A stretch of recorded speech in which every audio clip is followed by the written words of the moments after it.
Hi guys, it's Carol and Casey and Toby. I'm ashamed for you even to see Toby. I have never let my dogs go this long without being groomed. But this, Andy. After Christmas we had such cold temperatures and the wind chills would be in the negative numbers. Oh, there's Andy. And I just hated to go get their hair cut off. They live inside, but still, we have to go outside. And then when I started Casey started trying to call to make appointments for me, I don't do good on the phone. They were booking in April. So we have an April appointment. I don't remember. I think everybody wants their dog done for spring, plus Easter's coming, so families coming. Yeah. My dogs look like orphan street dogs, but they're going to go to the groomer. And I wanted to tell you before I forget about the wildfires here. The Smokehouse Creek fire, I never can get that name right, is now 87% contained. Oh my goodness. But it was a week old Monday, so 7 days on Monday, 8 Tuesday, 9 Wednesday, 10 Thursday, 11 Friday. Today's the 12th day. Mm-hmm. That's crazy. That's a long time for people to be fighting a fire out there. It's well over 1 million acres. I read that and most of that is ranch land. There are little towns spread all around, but most of it is ranch land, and the cattle eat the grass. I read that I think it was Texas Agriculture, something said it would take a minimum of 2 years for the ground to recover. So they're just going to have to bring hay in for that cattle. Yeah. Waiting 2 years for the ground just to recover, it's a sad situation. And there has been a lot of ranches have said you can bring your cows here, you can bring your animals here, which is really nice, but they're only going to be able to do that so often because they'll run out of. And a lot of hay has come from Kansas and other places. Mm-hmm. The people in the Southwest are really good about taking care of each other. In 2017, that same area had a big wildfire. I think it only burned 500,000 acres at that time. But it was horrible. People lost their lives. I mean, it's horribly sad. No. People lost their homes and everything they own in 2017. And before they got the fire out, people were bringing in hay for the cattle that remained. I forgot how many cattle died in that fire. But this time, the last thing I heard was at least 7,000 head of cattle have died. But that's going to be a low estimate because of all the cattle they haven't been able to get to, and the cattle that are still alive but need to be put down because they're burned, and they just haven't been able to get to them yet. A horribly sad situation. And in 2017, I quit Facebook because people would put pictures of the burned cattle all out in the fields, and I just couldn't see it. I mean, that just... Yes, don't look this up anymore. It's going to make you depressed. This will be the last video of a cow because I'm going to make her stop looking. Well, I have to know if it's over yet. And contained does not mean out. Contained means... I got to get the pizza out of that. Oh, okay. Contained means they've been able to make a boundary, like with caterpillar blades, or something, so that the fire can't go any farther beyond that border. Contained does not mean it's out, but contained means they're getting there. So for it just to be 87% contained is good, but it's awful. And then Fritch is that little town I told you that's north of us. I don't know how far. I doubt an hour away. I know it's not that far. Anyway, 2,000 people live there. Earlier in the last week, I heard that half of the houses were gone. But the really, really horrific, sad thing is volunteer fire departments. All those little towns just have volunteer fire departments.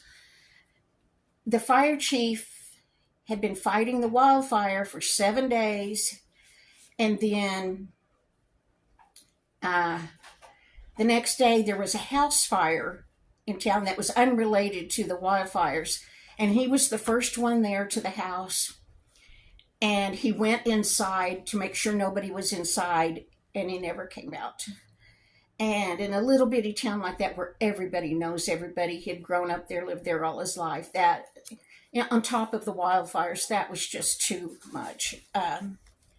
That little town that town was hit by a tornado at least once recently. I mean, those people are brave to go back there and rebuild, I think. But anyway, that's a condition of the wildfires, as far as I know. There were 5. I think 2 of them are out, and the other 2 are like 65% contained. But it's not over yet. I forgot to tell you that XL Energy is our electric company here in the Panhandle, or in Amarillo. They have said that there was a problem with their equipment that started the great big Smokehouse Creek fire, and at least one of the others. The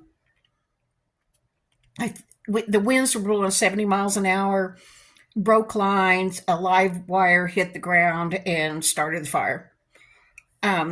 So it's wonderful that XL Energy would admit that, say that, but oh gosh, I'm scared about our electric bills going sky high because, last I heard, about 700 people had lost their homes. They're going to sue XL Energy. I mean, anyway, I put that video up yesterday because I thought it's been a week since I put a video up, and I don't want to be like that. And I told you I'd tell you what happened to me. Casey had strep throat and COVID, and I was born a basket case. That's just me. That's how I am. Nervous bundle of nerves. When she came down with COVID, is that the second or third time you've had COVID? The second. I know a lot of people don't even believe there's such thing as COVID. They just think it was a flu and stuff. But when Casey's dad got COVID, he went to the hospital the first weekend of August. Mm-hmm. And they really thought he just had a bad cold or flu or something. He thought, because he tested negative for COVID. And so they thought it was a really, really horrible sinus infection because he gets those. And then but he was running a fever. So they gave him antibiotic. And then he just kept running a fever. So then they tested him again and he tested negative. So they didn't know what it was. And then he couldn't breathe and they went to the emergency room and he tested positive for COVID then. Yeah, that was on a Sunday evening. Mm-hmm. And I remember them telling his wife if she hadn't gotten him to the emergency room that evening, he would not have made it. And it was the first Sunday in August, and he didn't get out of the hospital until just time enough to come home for Thanksgiving in November. No, it was in October because it was in time for Red's birthday. Oh, he got home in October. Yeah, I was thinking but that's it was November, still a long time. That was a long time. I don't think that's right, because I know he's in the hospital 3 months. August to September, October. Maybe it was November. I think it was. I'm really sure it was November. Oh, he was supposed to come home before Red's birthday. That's what it was. He was home in time for Taylor's birthday. They didn't, but then they told him, you need to stay in. He thought he would just be able to go home, I guess. But he still couldn't walk yet. So. Yeah, And nobody ever dreamed that he was that seriously ill. And so when Casey got COVID again, I just thought, oh, heavens, I'm glad she's good about going to the doctor. But anyway, that upset me. Hi, Toby. And I had a mammogram and bone density test coming up. And I just flip out over things. It's just how I am. Don't try to fix me. I pay for psychiatrists to do that.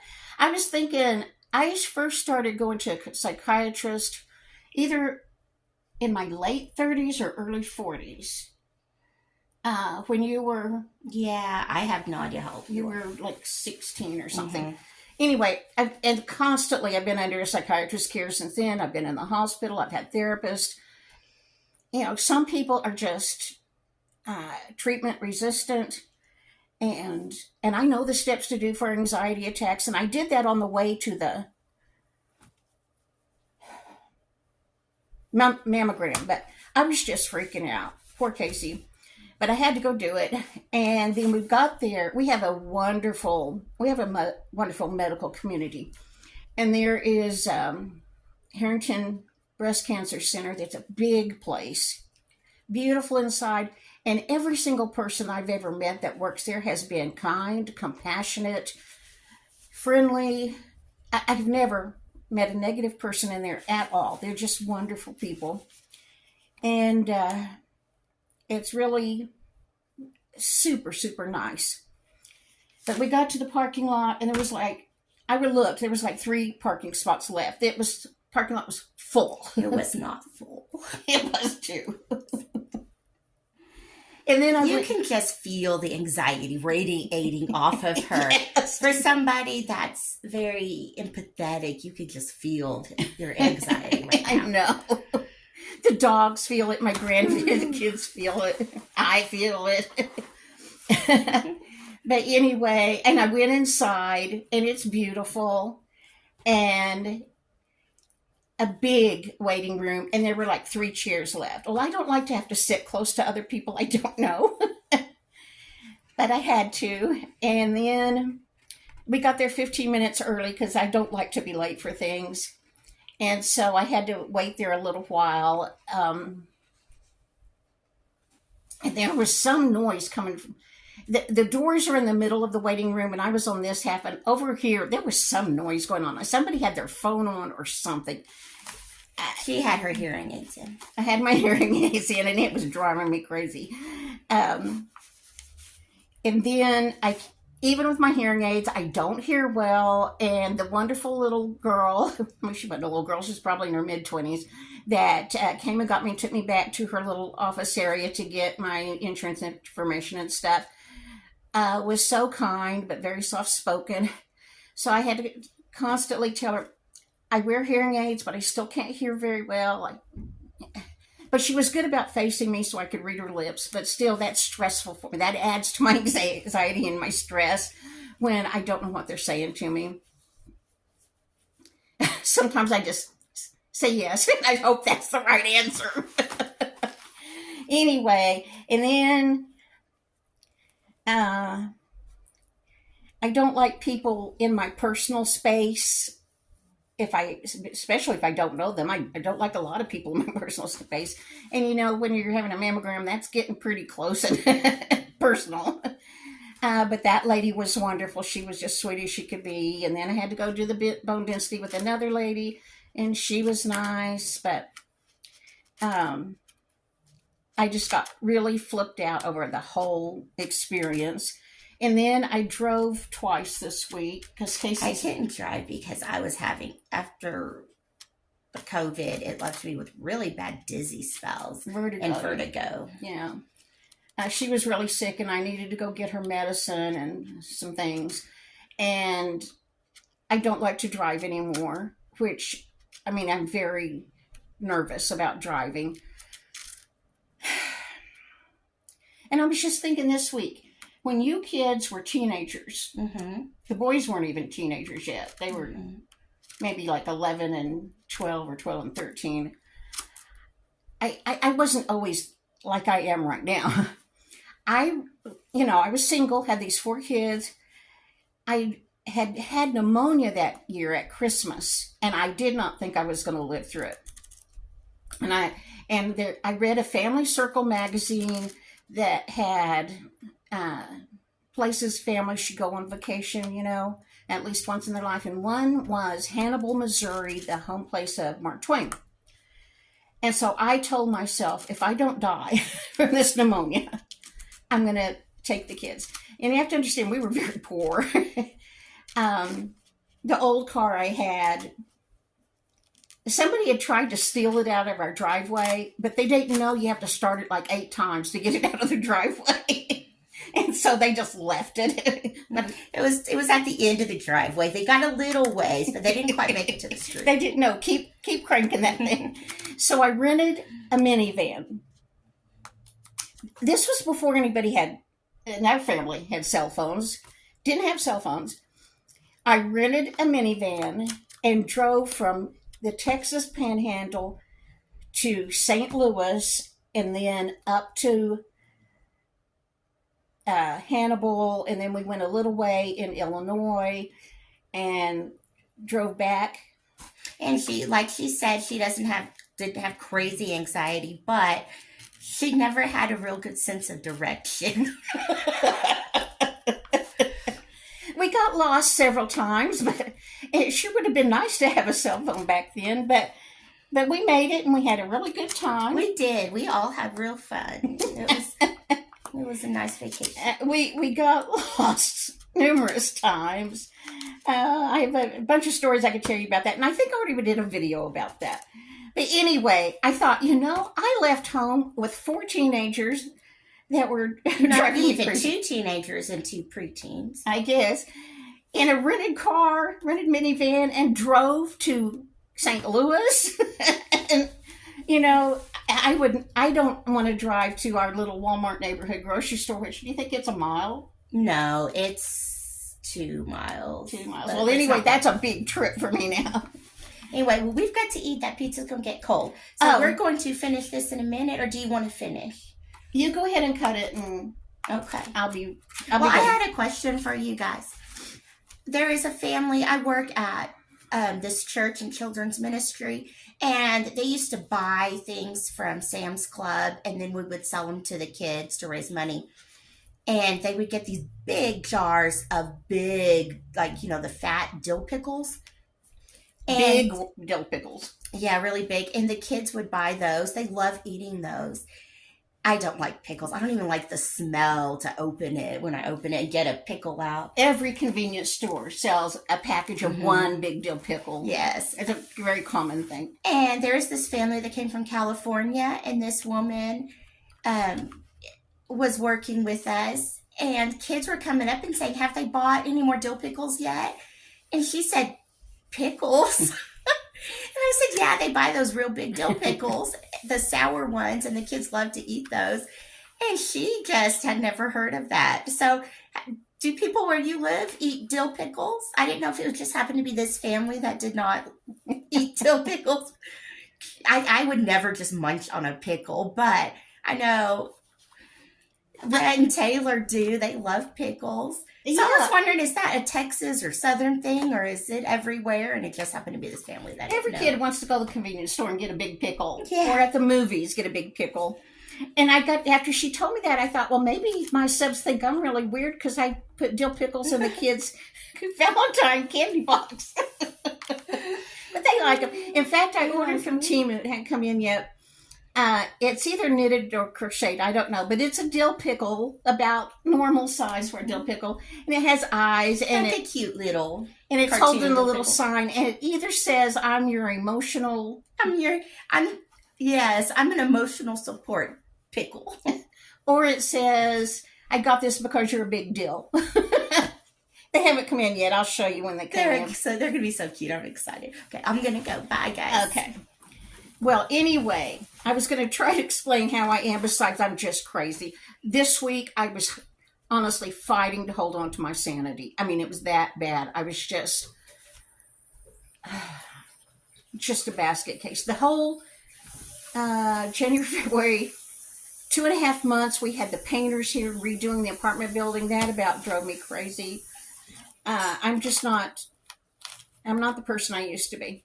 But anyway, I saw this thing that said 8 things introverts don't like. Casey, do you think you're introverted or an extrovert? I'm more introverted, but I'm not completely. Okay. 8 things introverts don't like. I was born an introvert, and I was an introvert until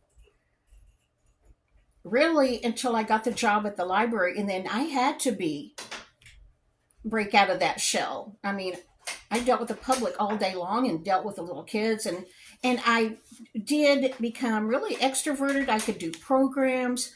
I could speak in front of big groups of people, an auditorium full of kids. Anybody that could speak to an auditorium full of kids, they got braver down. But anyway, and then when I had my big nasty breakdown and had to go to the hospital, then I came out a totally different person. But anyway, one thing that introverts do not like is loud and crowded spaces.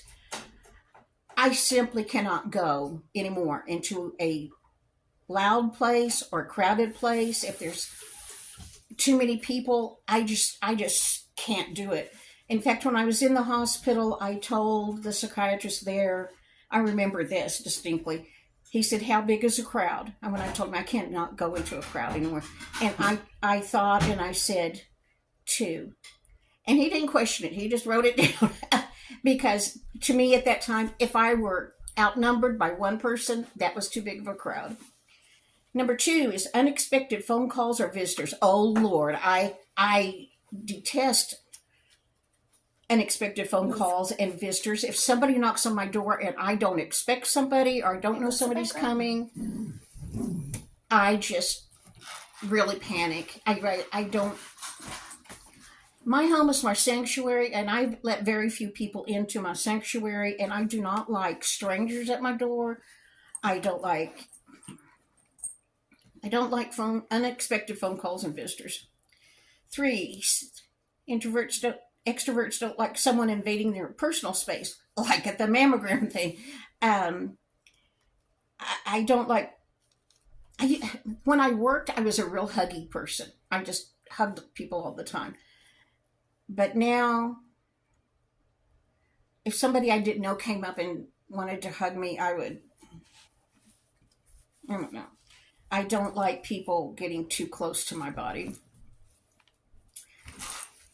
Introverts don't like small talk. I hate small talk. It's such a waste of time. Me too. Yeah, I have no desire to just talk small talk with somebody, especially somebody I don't know. 5, intense eye contact.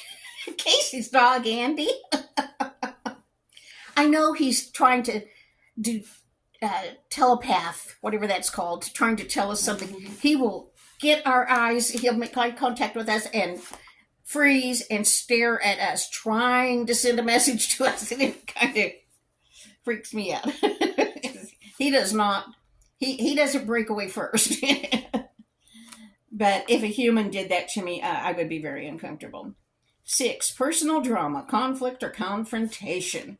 I don't like confrontation, don't like contract. We've had a lot of personal drama in our family, and it drives me insane. 7, needy friendships or relationships. No. I feel bad for people that are needy.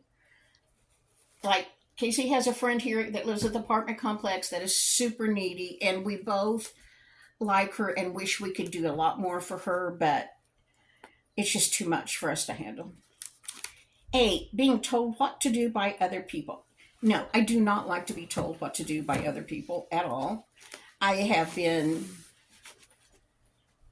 divorced since 1991, so I've been in charge of my home. Made every decision, do what I want to when I want to. I